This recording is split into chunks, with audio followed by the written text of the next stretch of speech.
Hello, hello, hello. I have a question for you. Have you ever felt completely lost? You know, seeking purposeful direction that could and should propel your mission within your divine journey to that next level, but still it hasn't happened. Well, my name is Lauren Michaels Harris, and I'm the founder of P3, the Journey Series. People come to me because they're wounded. Many are scared, and even there are those who are bruised simply because they feel that they are increasingly, for whatever reason, losing their ability to dream. Now, this P3 program is not for a person who's just looking to start a business, no, but rather for those of you out there who have been on your journey and you've been navigating within your divine purpose, but you still desire to elevate to that level that you have not reached yet. If this is appealing, if this describes you, then I want to have a chat with you. I want to hear your story. So use the link below to get registered for your free seat at P3, the Journey Series. And let's get started. One story at a time. I'll see you inside. Click the link. The power of we was a way of inclusion, a way of inviting anyone who needed or wanted a place to belong. It was just very clear to me that this was something that would really benefit the young folks right here. And to be able to give them a different perspective, that I know where they come from, I know what they're experiencing because I was there too, and letting them know that there's different actions that they can take that'll lead to a different destiny. We really needed to hear that. In order to change our community, we needed to hear that. And they are inspired to invest in making it happen. That's powerful.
I'm gonna say it again. That's my jam.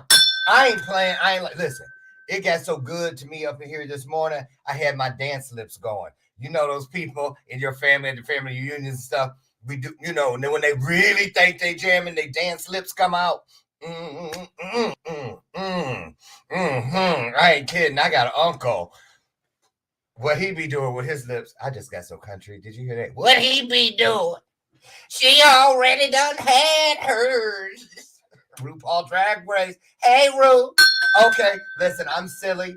I'm feeling good today, y'all. How are you? T to the G to the I, F, F, F, F. Happy Friday. We did it. We did. You know how I feel on Monday? Like, Lord, I don't know if I'm going to get to Friday. Yeah, we did. Yes, we did. And we're going to do it again, God willing. Can I get an amen? Listen, y'all. It's a good day in the neighborhood. It is. Why? Because we are here. We are here fulfilling one of the greatest promises available. That one, so we don't ever have to worry about being alone. That's when those negative things start getting in there. Just don't let them get you alone. Can I get an amen? That's right. That promise where two or more of us comes together in the same heart, spirit, mind, spirit, soul, spirit. Y'all know what happens. It's called purpose. Wonderful, wonderful things, blessings, abundant, abundant blessings happen. And I'm so excited. Welcome. We getting close. Wait, I don't claim that. I rebuke it. I'm like, oh Lord, we're a month away from the event. Whoa. And it's going to happen because my ADHD, y'all, I'm serious. I'm getting ready to load up on gummies. I'm not kidding. There's some weed, something. I'm not kidding because, oh my goodness. It's not that you worry that things won't work. It's just that you want it to be so perfect for these kids. Look at those chairs. Every one of those chairs, every one of those swag bags you see represents a soul. That is an actual soul that is going to possess this space with us and just pour into us. We're going to pour into, it's going to be more than that because that's 250. That was the ballroom in Atlanta, the Biltmore Ballroom in 2019. And we had 250 kids. But this year, I guess the COVID made me lose my mind because I didn't stop at 250. I had to cut myself off because before I knew it, I was at 287 kids. 287 kids.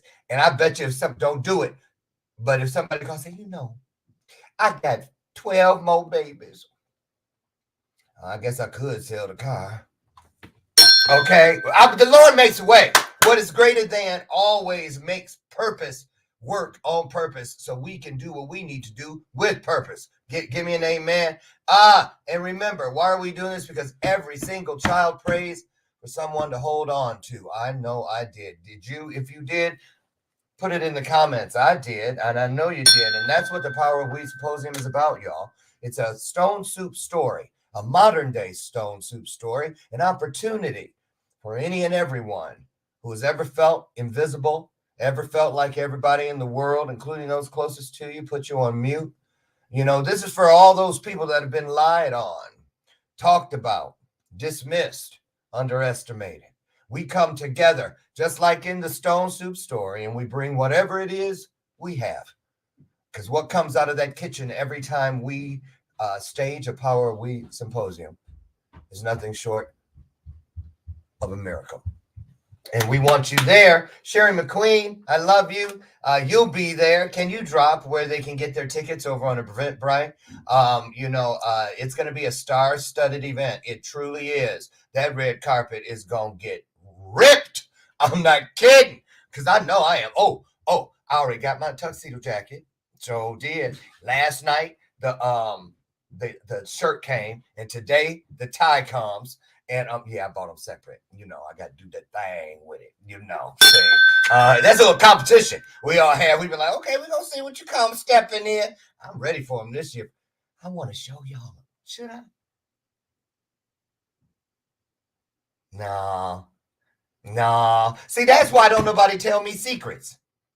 I can't hold water. I ain't kidding. Christmas time, they used to hate me in the house. You know why? Because not only I couldn't help it. I think it was the ADHD or something back then. But not only, I remember when I was 6, I got toe up on Christmas. They tore my behind up. I got up so early. It must have been 3 a.m.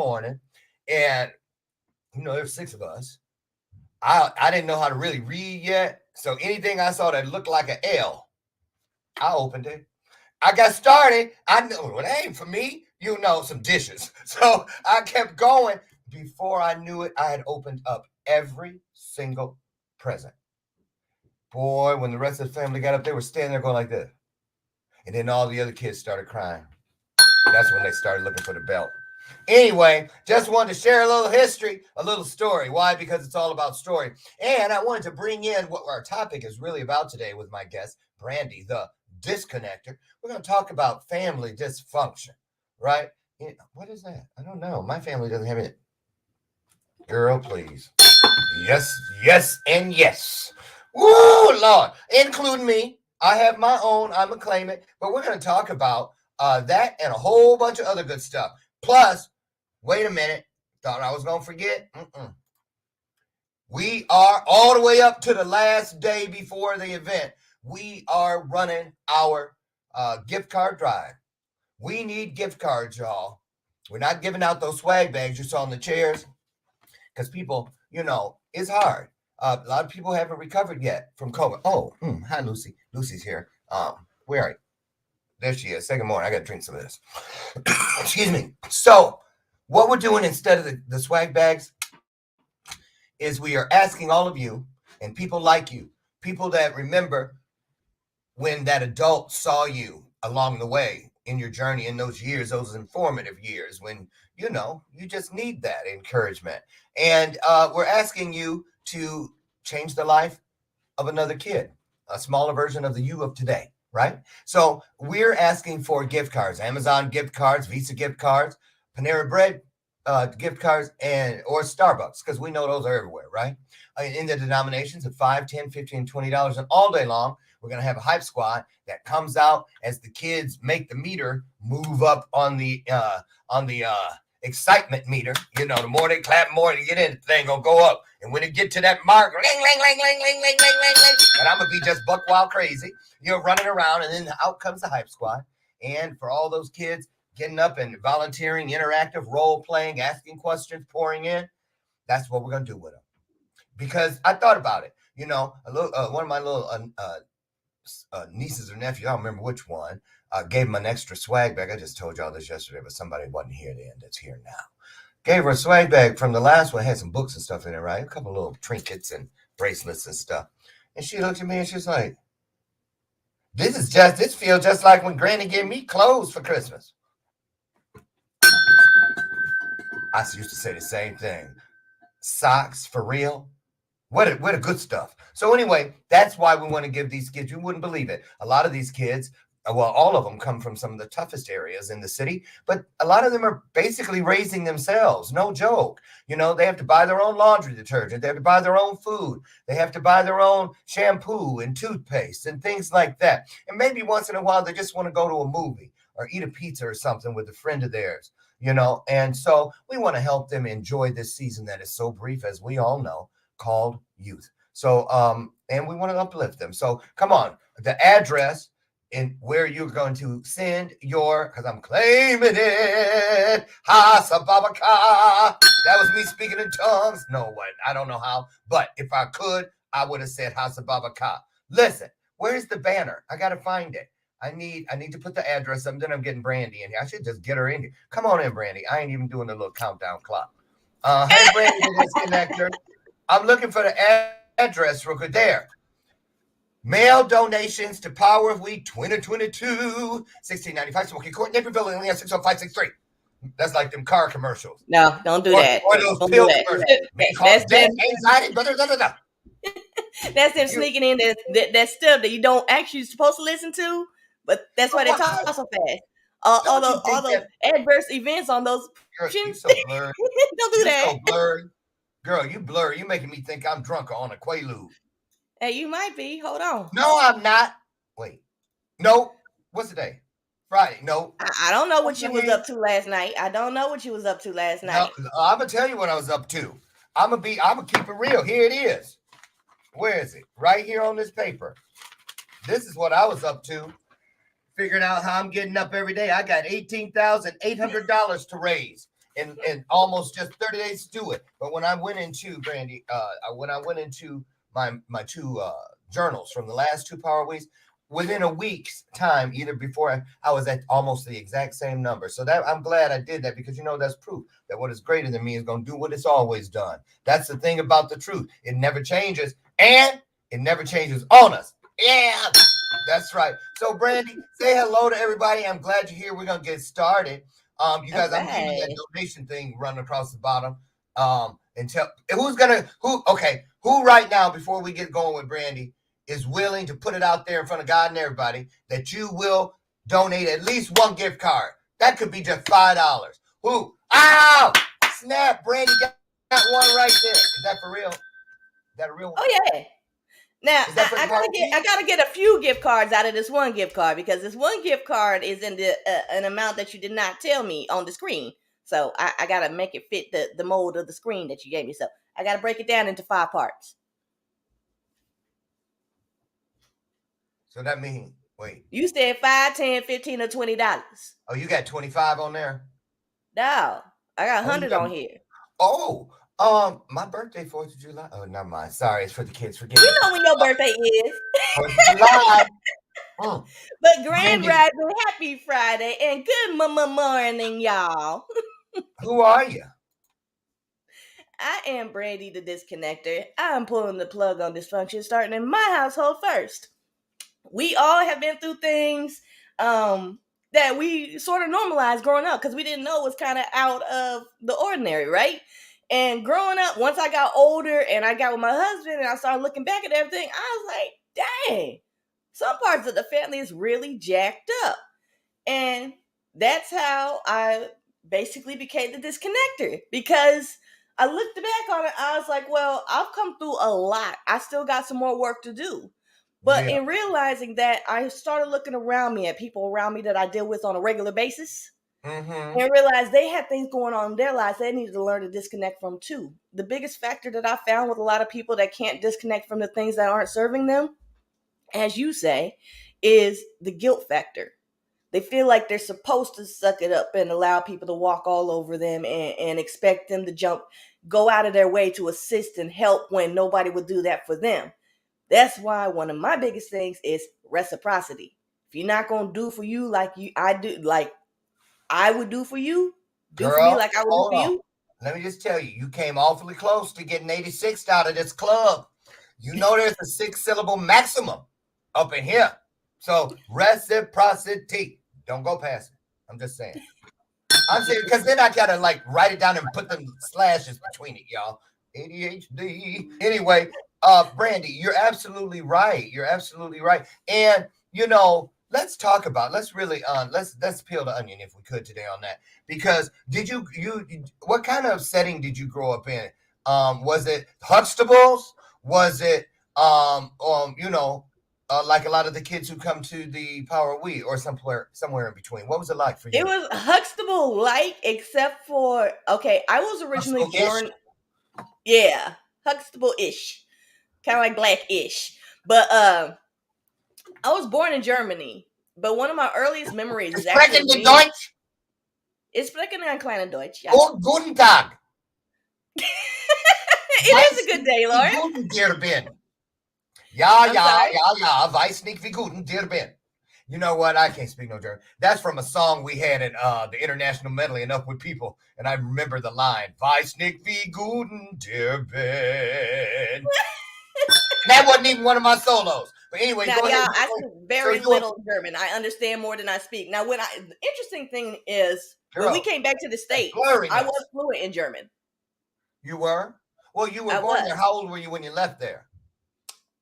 When we officially left to come back stateside for the remainder of, I guess, my parents' lives, because I plan on living outside of the U.S. at some point. But I was 7 going on 8 because I broke my arm that summer before school started. So you yeah, it was like a second language for you. But what was it like when you got here? Did the little black kids, when you started speaking German, did you sound German? I don't know how I sounded. Everybody said I had an accent, but it was just me talking to me. Oh, that would have been a strange. I ain't never seen a little black kid. Well, it was a culture shock, to be honest. It was a really big culture shock. Huh? It was a culture shock. Yeah. When I lived in Germany, I still got picked on the bus and stuff like that. But I remember my mother giving me money here and there, and I would just walk to the bakery or the candy store by myself in this German town that we lived in. And as soon as we moved back to the United States, my mom was like, "Don't leave the yard." And I was like, "Wait, what?" Hey, did you ever have any wooden shoes? Oh, wait. No, Lauren. What is that? I did not have that's wooden Holland. shoes. That's Holland. Whatever, same difference. I'm kidding. Okay, so do you like German food? Last Germany question. Oh, most definitely. I love Wiener Schnitzel. I know that's the last thing you think you'd see me say. But yeah, is that the words just don't? Then you know what, German? I could never learn German. Their words aren't cute enough. I need some. If I'm gonna learn a language, it's got to have some cute. It's got to be pretty. Well, like French. English is a Germanic Romance languages where German sound like they always pissed off. What's I'm like, damn, I just said good morning. But anyway. Let's move into our family dynamic realm. Now, this is an interactive, illuminated conversation today, y'all. So if you guys have something to say about what we're talking about, say it. This is and say it with your chest. So let's play a little game, everybody. Let's play a little game to crack the shell, if you will. Let's all come up with one dysfunction that comes to mind first about our family as a whole. That can mean grandmama, all of them, all the way through. So if it is a dysfunction, because I want to see what the differences are in what we each consider a dysfunction. So, okay, Brandy, put yours in. Say yours. Fronts. What's number one dysfunction you think running rampant through your bloodline? My bloodline is fronts. Fronts meaning facades, fake imagery. Why are you so blurry? You making me I don't know. I fixed my camera, sir. I fixed my camera. What? I fixed my camera. Okay, I'm focused somewhere else. I ain't trying to be rude, but I have vertigo and stuff, so I'm just saying. Where you at? Where'd you go? Well, is it blurry to everybody else? That's the question. Oh, I never thought of that. Is it blurry to y'all? I got country again. So listen, okay, fronts. So you saying facades? Mm-hmm. Is that kind of like keeping up with the Joneses? It was partly that. It was partly looking like you were better off than you actually were. Oh, I know a lot of people do that. I've done that before too. It was a lot of don't say it didn't happen. Wait, say that again. Oh, see, Sherry said you were a little blurry. And see, so sweet. Oh, Jamie ain't held it up. Yeah, she blurry. That's a badass bitch. Jamie Lee said, hell yeah. All you got to do is adjust my definition here. Well, anyway, one thing, your voice ain't blurry, so we can hear the truth. Can I get an amen? There we go. We do it no matter what. Okay, I just want to make sure it wasn't me. Okay, so, mine is in my family. Okay, well, let me go this way. With the adoptive family, what is the name for when people cannot get past stuff? They can't forgive. They just, what's that called? Holding a grudge, grudgeful. Yeah. There it is, grudgeful. I have siblings who argued the morning of my mom's funeral back in 1976. And to this day, they have not said one word to each other. And get mad when their kids talk to each other. Yeah. And they don't even remember what they're mad about. And that's part of it too. That's definitely part of it too. I see that in one side of my family. Okay, I want somebody out there. You guys drop another one in. I told y'all this is interactive. Wake up. I'm going to make everybody stand up for the rest of the show if y'all don't start putting comments in. So what is, everybody just put one. It ain't like we're going to put it on the news or not. Well, no. I'm just saying. We're trying to get some understanding here. So if you could, what one word descriptive comes to mind when you think about an overall dysfunction that has run through generations within your family? Brandy said, perpetrating. That's how, that's what they call it in the hood, Brandy. She always, no, you're right. They do say fronting. And I said grudgefulness. So let's talk about, so what do you do about it in your family? You're the disconnector. What do you do? Just walk up to them at the family reunion and say, you know what? Now, goodness well, that zebra purse and them polka dot stockings, you just fronting. How do you do it? How do you bring it in? Honestly, I weigh things out. You have people in the family that just honestly don't know better. And then you have people in the family that are just toxic and vindictive. The toxic, vindictive ones, I don't deal with too closely. If I'm there, I happen to be in their presence, I love on them in the moment, but that's that. I don't make plans to catch up with them sometime or anything like that. I don't go out my way to spend quality time with them folks in the family. And it's not because I don't love them, but it's because I love myself too much and the people and the things that I'm building. I don't think that's possible. Wait, retraction. It is. Anything possible. Well, no, I'm saying to love ourselves too much. But if you love through an ego lens, narcissistic could be something to look out for. So I get it. Right. I get it. Real quick. So let's pop these up. they're starting to loosen up. Okay, getting rid of that Tin Man effect. Put some oil in there.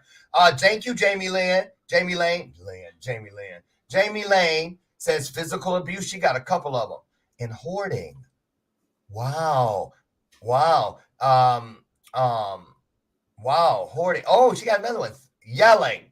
See, Jamie, that's what I love about you, girl. You ain't scared. Okay, so Brandy, can we get some tips? Let's kick it off with some tips. For not just your family, just families in general. First of all,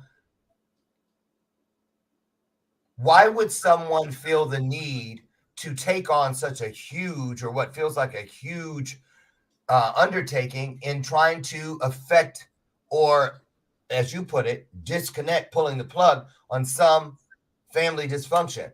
What would the investment thing be? You know what I mean? What's the payoff? I literally have 3 generations of family to look at right now and see the consequences of certain people or multiple people's decisions. I basically, I literally have a map to look at, okay, this is what they did. These are the results. Do I want those results for my family and beyond? The answer is obviously no, because I'm doing a lot of different things from those that have come before me. Not to say that those that have come before me didn't do their best, but their best in this case didn't turn out in a reasonable manner to place our generation in a position of productivity. A position of productivity is whatever it looks like to us. To me, my level of productivity is building a company to the point that I'm able to employ people in my own community. That is what I know my capability is, and so I build towards that. Mm-hmm. For others, it could be just raising a family that everyone goes to school, graduates high school, and nobody goes to jail. That's a big accomplishment, especially in a lot of Black families. Girl, right. And not to get killed while you out driving around and stuff. Never mind. That part.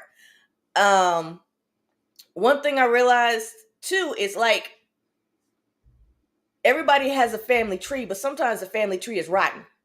Sometimes you gotta grow another tree. Sometimes the family tree is rotten, and sometimes when you realize the family tree is rotten, it's time to plant another tree. I've decided to plant another tree. I like that. So wait a minute though. Okay, so especially in those of us of color, we know, some things you just don't try to mess with some things in our family. Mm-hmm.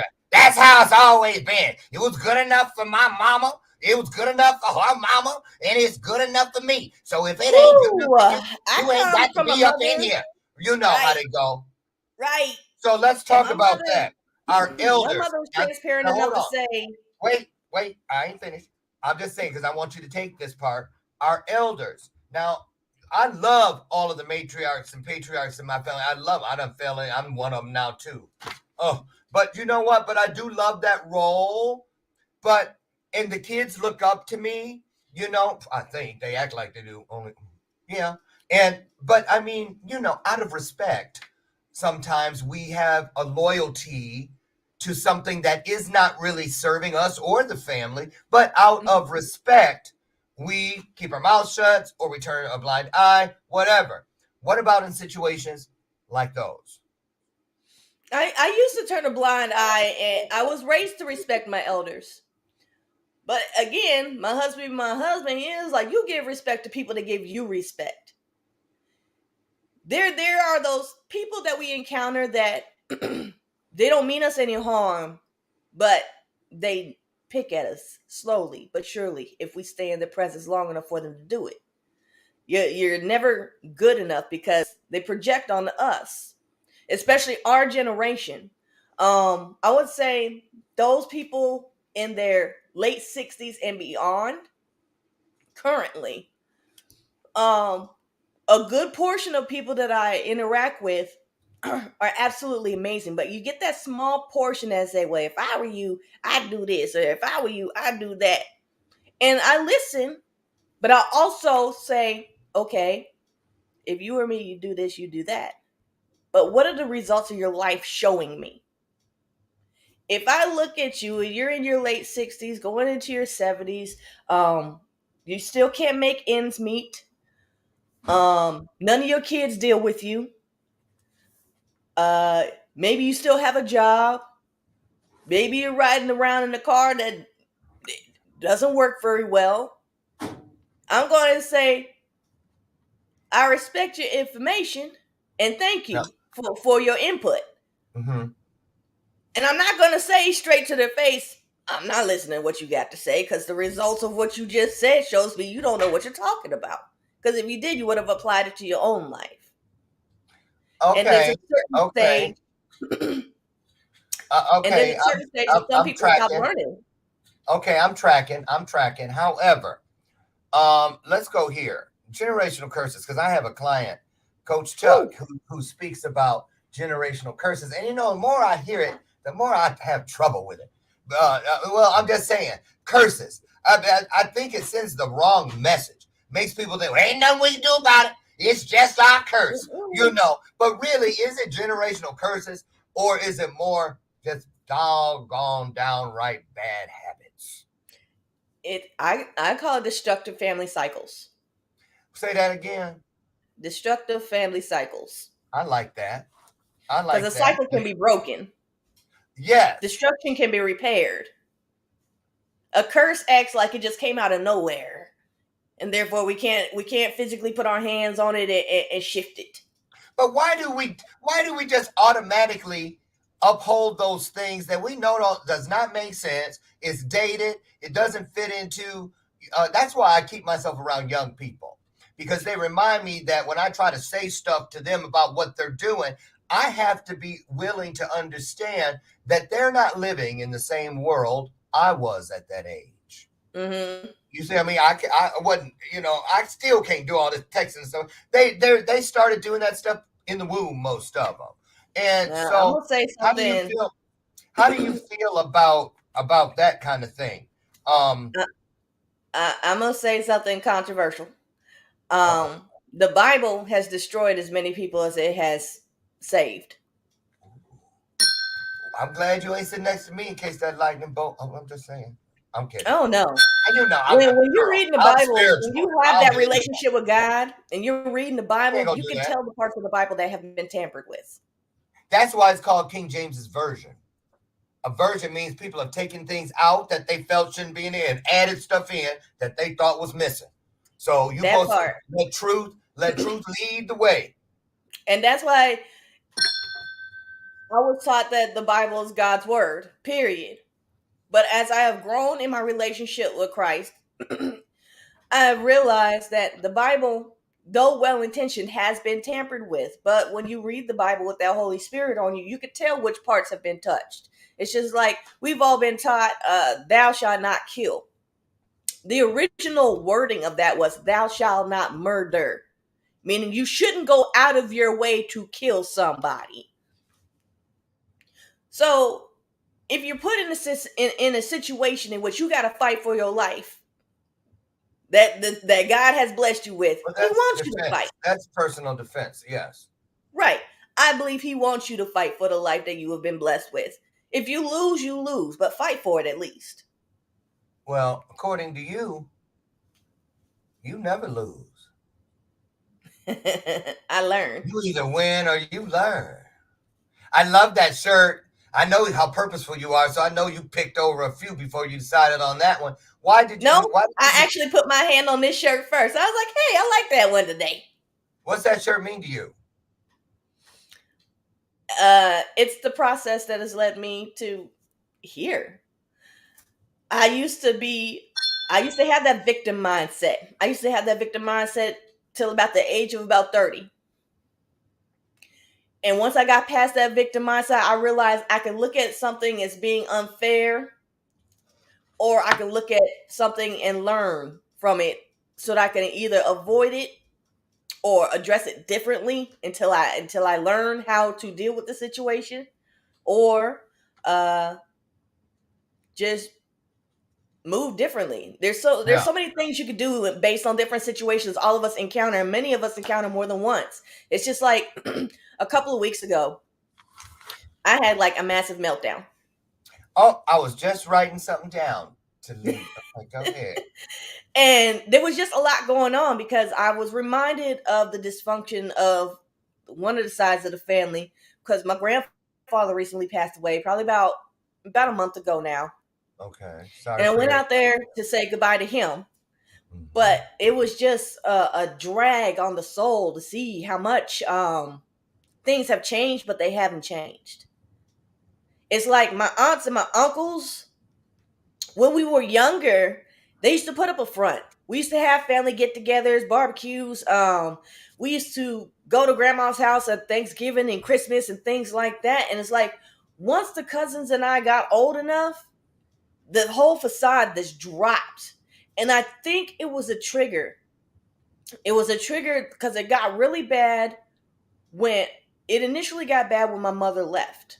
My mother married my father. They ended up moving to Germany, having me and my brother.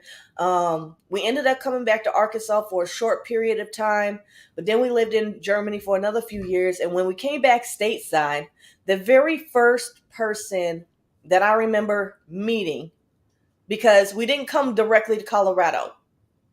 I told you I was 7 going on 8. So we stopped in Texas first.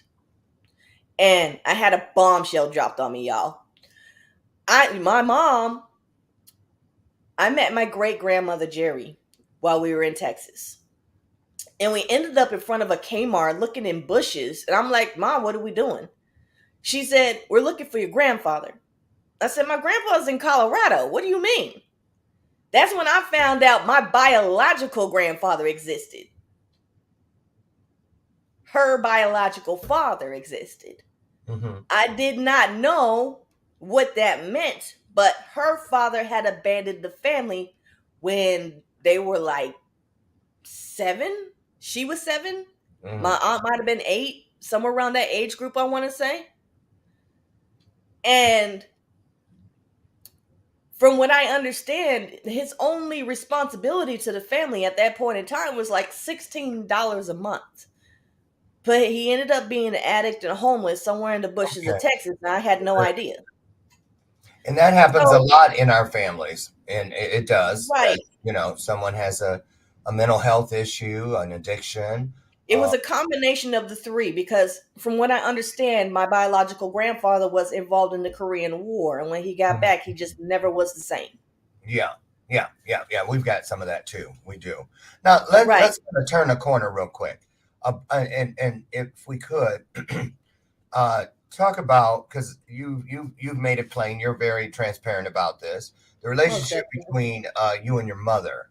And if you could talk to us a little bit about how to go about loving someone that you hate where you hate some of the things they do. Right. I can definitely talk about that because my mom and I talk about this. Because a lot of people get it mixed in. They think they hate the person. No. And it's crazy because it's kind of been like this crazy shift with my mother and I. When I was younger, it's like my mom could do no wrong. Even all the way through high school. You know how you hit high school age and your parents just like embarrass you? I was never embarrassed by my mother. I love my mother to no end.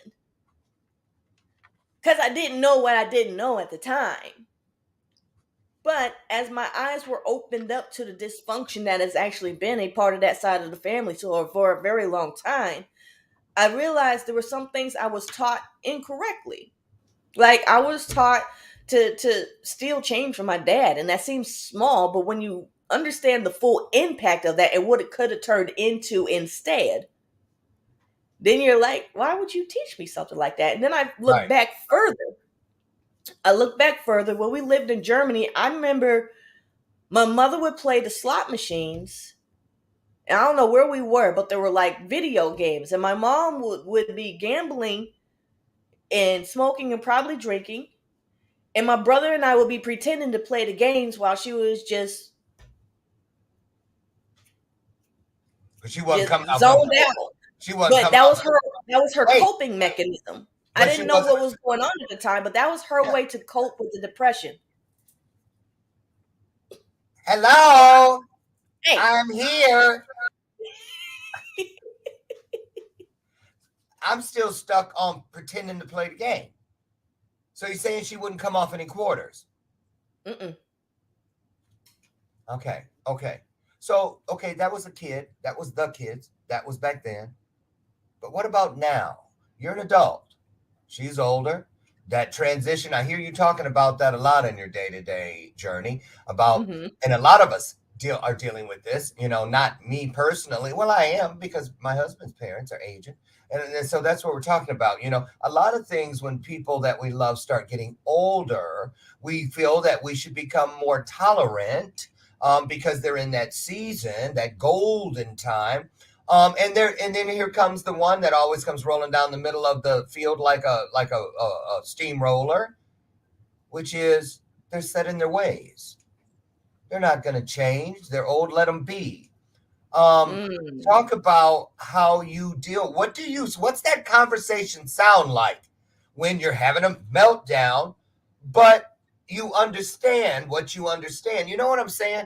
I'm just trying to get to the place where we can put something out there that helps us all to do better as far as the dysfunction. Because here's the thing. I have always thought, and this I learned through when I was a religious kid through my family. We were Seventh-day Adventists. But one thing that stuck that I believe is the truth. And my grandmother used to always tell me, when I'm angry, I'm not angry at you. I want you to know that. I'm angry at whatever the spirit of whatever that is that I see working around or through you. That's who I'm angry with. So please don't take it personally. In the book, The Four Agreements, as far as I know, wasn't even written then, but she knew what she knew nonetheless. So how important is it to forgive? And here's one I bet you guys haven't thought about, but I actually know certain family members so well that I forgive them in advance. Think about that for a second. I do. I have to. It's like when you loan money and the difference between believing they're going to give it back or saying, I don't expect it back. And you tell yourself, I just gifted them. It's the same sort of thing for me. Do you have any kind of system in your world to keep you from falling prey to, I fell for it again? Every time. Most definitely. How do you Here's do it? what I'll do, because I never want to completely write anybody off. In my life, it takes a lot. If I don't mess with you, it's because you are such a vile individual. I refuse to be aligned with you in a way that it would indirectly hurt somebody else. If you can indirectly hurt somebody else that I truly, truly care about, I will not mess with you. It's one thing for me to lose something or come off with some money and never see it again. It's an entirely different thing for you to affect people that I truly care about, such as my husband and my future children. But that's where I was going next. I got it written down. I'll prove it. There it is, just so you know. Future children and beyond. You're the only person I know. I mean, you hear people refer to, and one day when we have kids, but it's like built into your mission statement. It's in your business plan even.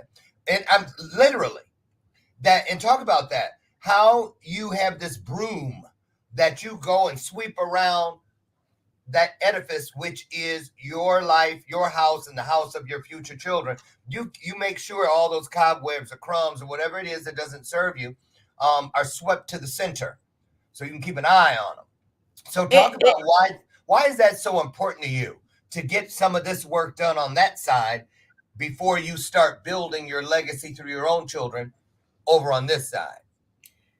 It's important because if unaddressed, I can unintentionally allow the destructive cycles to repeat in my own family, which I refuse to do. And so I take great effort to identify the things that are not serving that side of the family. And if they want to address it, I would perfectly be willing to help with that. But for the most part, it's not a problem unless you call it a problem, and you can't address an issue unless you acknowledge it exists. And so until they get to that point, it's not my place to go out of my way to help them when in their mind there's no problem. That's fine. But in my mother's case, I've been fortunate and misfortunate all at the same time to have a mother that as she gets older and becomes more distant from that side of the family, she opens up more and more about what has actually happened coming up through the years. I had no idea that my mother and her older sister basically raised the other three siblings. I had no idea that when my mother left, she was basically the linchpin, so things started to fall apart rapidly. I had no idea how much sexual abuse had occurred in the family.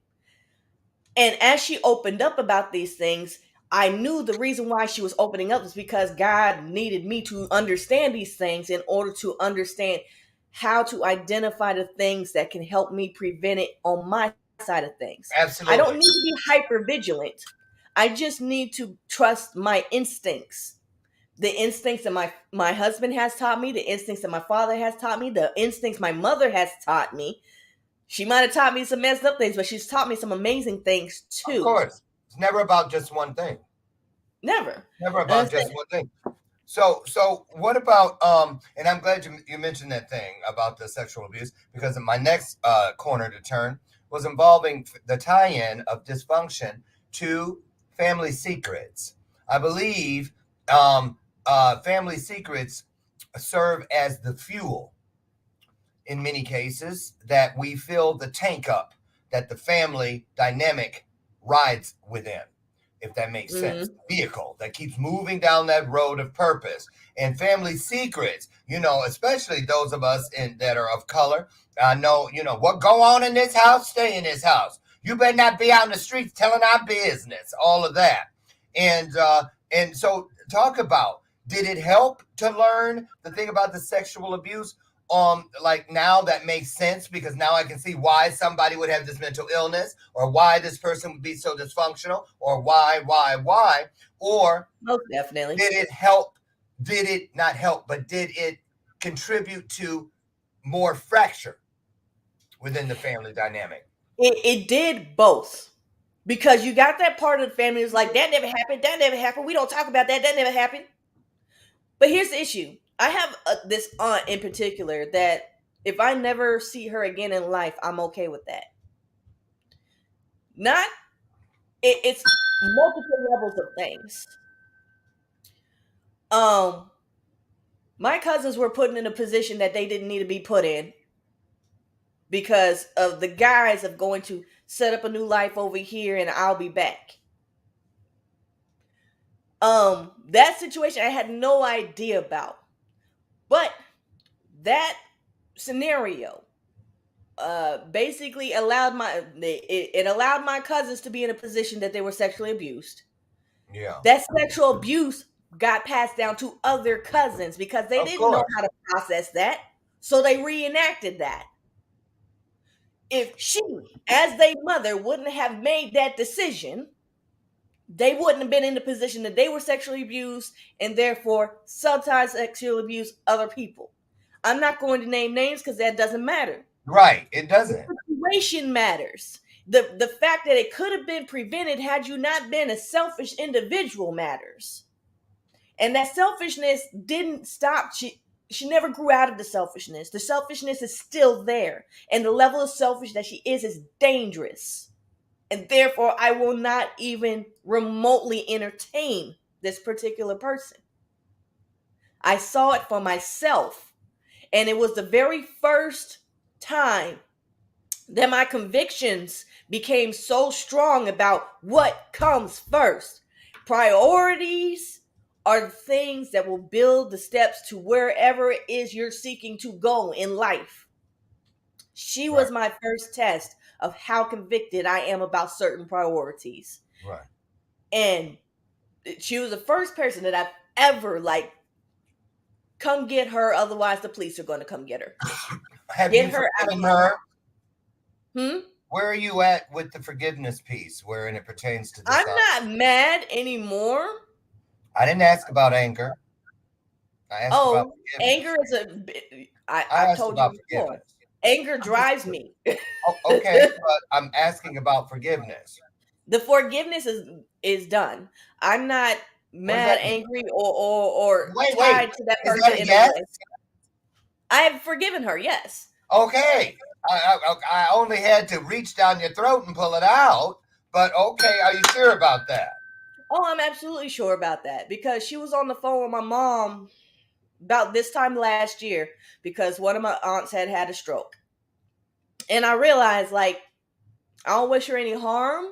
Mm-hmm. I don't wish, if I see her, I could be cordial, respectful, but I also let it be known that I don't particularly care for this person at the same time as far.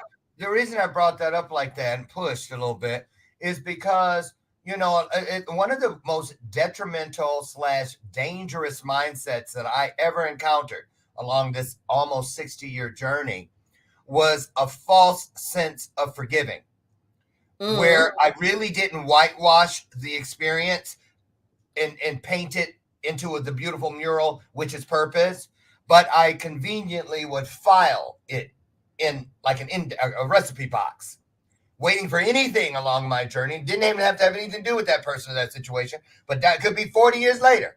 But anything that smelled like that thing from Thursday, November 4th, 1983. Let me see. And I'd go in and it just was driving me bananas. It really was. Right. And I really believe that's why in 1988, God and everybody gave me that dream that eventually turned into the first apology company in the world, because they knew, boy, you better learn this apology piece through and through, even if it's through watching other people heal through the act and art of forgiveness, or we're never going to be able to get you to your destiny. And so I'm so grateful. I mean, how can I not catch it when they give me something that had never been in this world before? That's how important that forgiveness piece is. So that's why I push, pull, push, and pull again, right? So we're going to take a 30-second break. That's it. And then we're going to come back. And as we round out the hour and the week with Brandy the Disconnector, and of course, all of you, I want to talk to you real quick about where's this fire that's in the pit of your stomach, of your belly, as far as, in other words, what is it you reach for every day to light that fire that keeps you so invested, so tenacious? That, when we come back, don't go away.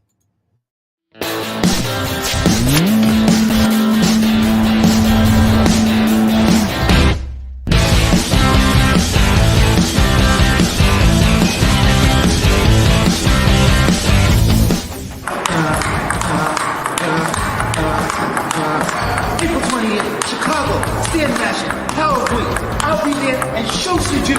Yeah, that's it, baby.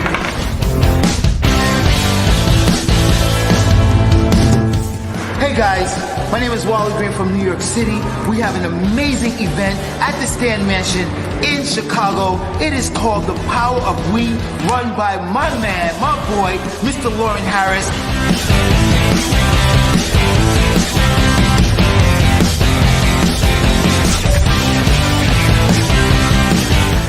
You guys better be there, because I will too, and I hope to see you guys soon.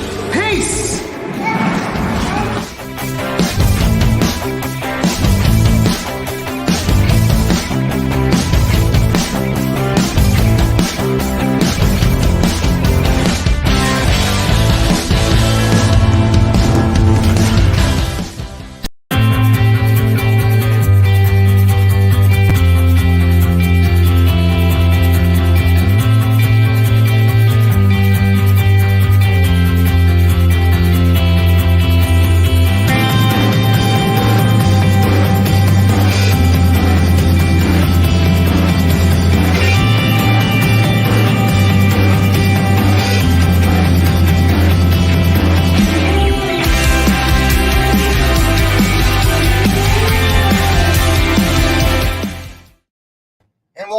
To today's installment of Bathrobe Moments. I'm your host, Lauren Michaels Harris, and we're getting Brandy back in here as we round out this illuminated conversation regarding pulling the plug on family dysfunction. Brandy, question for you. We're going to get to that piece about the tenaciousness, but I also wonder, before we leave today, I think the move, I had to do it, that banishment. Same thing you said. Although I feel like this is how it came. It was with one of my adoptive sisters. It just couldn't be anymore. And the download came. And I remember when she was leaving this house, I was putting some recycling in on the side of the house, and they were loading up to leave. And I heard the voice say, take a good look. Take a good look. Memorize this moment to a cellular level, because it's very possible that this is the last time you will see this person on this earth. And I was stunned for a moment, but I was peaceful in that same moment, because I knew in order to save those salvageable relationships within that family or any other family, because I have those too, but it is through those experiences that I have learned through and through that family is not that group of people based in blood. Those are relatives. But family are those people that are based in our lives in love. And that is a fact. And so that's a difference. I have relatives, and then I have a family. You see? Right. So and I think about it like that too. Yeah. So give us your Jerry Springer thought as we leave today. I'd love to hear what you have to say, if you got something, about why we should never give up. Why we should never give up on that piece of what we pass forward from our family journey. I will say in my case, the reason why I believe I and those around me and those that care on the level that I care should never give up is because remember who came before you. Because when I think about my family, like my family, my father, my mom and them were dealing with their own version of family destruction, the destructive family cycles over there. My dad's side of the family was dealing with the racism that this country likes to pretend doesn't exist. My father grew up in Farmville, Virginia, and they had to leave Farmville, Virginia, because rather than integrate the schools, they shut them all down and sent all the Caucasian kids to private schools. Hey, have you ever been to Farmville? Of course. Our family church is in Farmville. Wait, not that little white one on the corner. It is a little white one, and it is on the corner. I said I did it again, y'all. The one, Miss Rosetta live across the street. Okay, now I'm pushing it. Yes, you do. Oh, that's right funny. over there on Franklin Street. Yeah. But Brandy, and being serious here, what is it that you love most about the idea of family? That no matter how bad the family is that you come from, you can always do better with your own. Love it. Right on the money. Absolutely great. Brandy, tell them where your show is, what days, and you guys get over. Brandy's got a couple shows that she's on. Tell them about it. Most definitely. So the first show is every Tuesday evening at 8:30 p.m. with my sister queens, Tracy Randolph, Shima Stroud, and Melissa Mimi Simmons. It's called Fem Talk. FemTalkTV.com. FemTalkTV.com takes you to our show page. Be sure to like it and follow it. And I have a second show with the wonderful Carrie Irene, also known as The Coach. And we have a show called The Coach and The Disconnector every Thursday at 9 p.m. Eastern Standard Time. Both of these shows at Eastern Standard Time. And they're very similar, but they're very different. Yes, Carrie and our free flow. Fem Talk is very structured. We have lots of guests on both shows. So I love the difference. I love the differences and the similarities. And I love how you get different sides of me, because all of us got multiple sides, right? Absolutely. And some of us try to be one way all the time. But if you're one way all the time, where's the growth? Where's the change? Right. Sometimes you feel like being silly. Sometimes you feel like being serious. That's right. Mix it up. Get over and watch Brandy and the other ladies on both of those shows, Brandy, The Coach and The Disconnector, and also over on Fem Talk. Okay, unfortunately, we're out of time, but boy, what a great time it's been. I hope you, like I, have gotten some value today. Now, take that value and pour it into the nearest soul you find today along your journey. Be a part of the solution, not just a part of the problem. We're going to do that from time to time, but that should not be the end game. Can I get an amen? Now listen, come back Monday. My guest Monday is, who is it? Oh, Kay Sutron is here. Wait till you meet her. For any of you who are wondering how to move your brand through the pipeline of public relations, this is your girl. So be here Monday, and God willing, I'll be here too. But in the meantime, let's get out there, shall we? And impact the world one story at a time. Remember, all you have to do to change this world is get up every day and promise the world you're bringing them something they've never seen. And then you look at yourself in the mirror and promise yourself, now I must go out and do something I've never done. I'll see you Monday morning. God bless you. Thank you for pouring in, and get out there and be the blessing you'd like to receive. Bye-bye. Thank you so much, Brandy. Bye. Have a great weekend, y'all.